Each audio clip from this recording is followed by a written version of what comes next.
Ito na mga gamit nyo. Like, salamat ah. Sketchbook mo. Salamat ah. Alam mo talaga kung ano importante sa akin. Siyempre naman. Eh ako ba kasama ako dun? Oo naman. Talaga.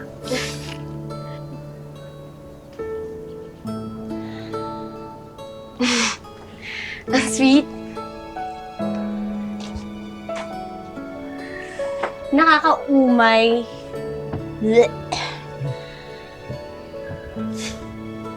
Paano? Alis na ako. Sige. Yung interview mo sa trabaho bukas. Aga yun. Galingan mo. Oo. Good luck.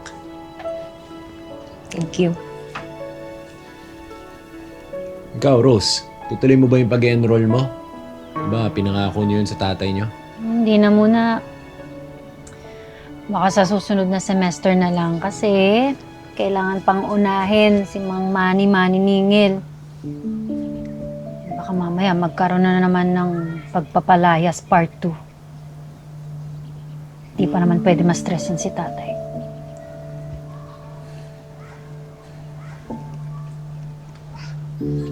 Sige ate, hatid ko lang sila ka.